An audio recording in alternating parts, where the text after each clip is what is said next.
All right. If you're lucky, let's say the life span of a human being to its full circle is about 80 years. Most of us don't see that, but 80 years. Now, 80 years. 80 years. It seems to be a long life. Especially when somebody died at 80, you would say that person lived a long time.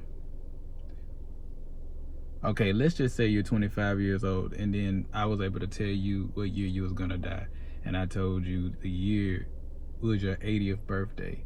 You would say, I got plenty of time. Think about this, you're 25.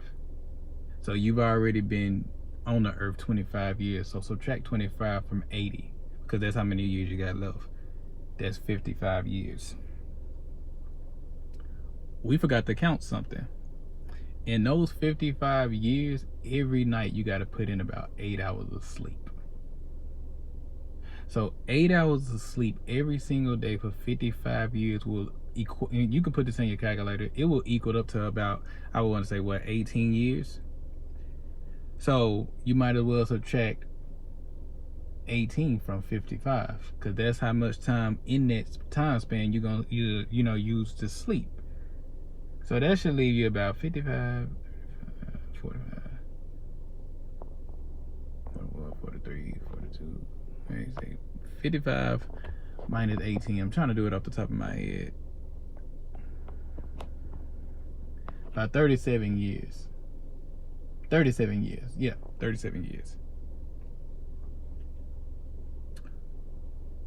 So now you got 37 years left. Now think about the average man that go to work for 8 hours a day, 5 days a week. That's 40 hours in one day. 40 hours in one day. No, 40 hours in a week. Forgive me. We make mistakes over here and we embrace them. 40 hours a week. So it means 40 hours a week. That's 52 weeks in a year. So with those 37 years you have left,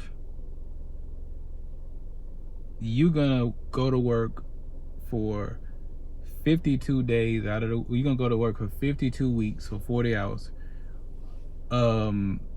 Minus that should be about 8 years.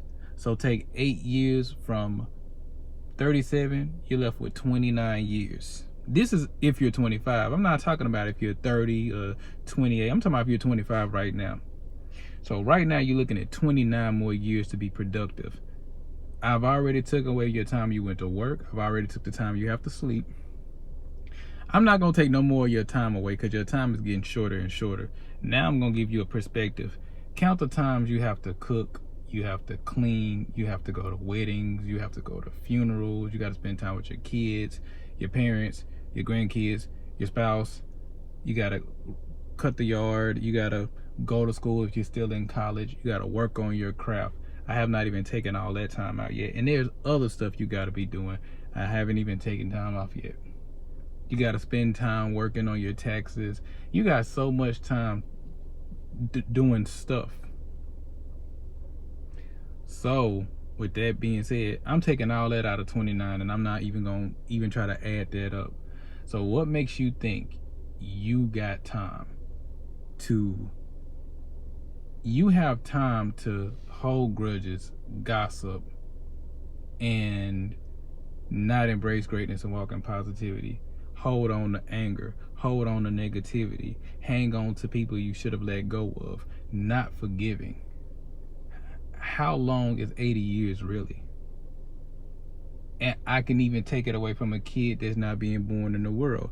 They gotta go to what, school for 7 hours out of the day. They gotta sleep for 8 hours out of the day. So I just give a child that's just not being brought into the world, I just give them a plus 5 years on top of the 29 that you have. Really, you only have 34, 35 years to live. We really don't have long to live. 80 years is not a long life. The purpose of making this video is to say we have no time to waste on stuff that we could care less about. So in order for us to learn from our mistakes and learn from the things we come from, we gotta look at the clock and make sure we continue to embrace greatness and walk in positivity.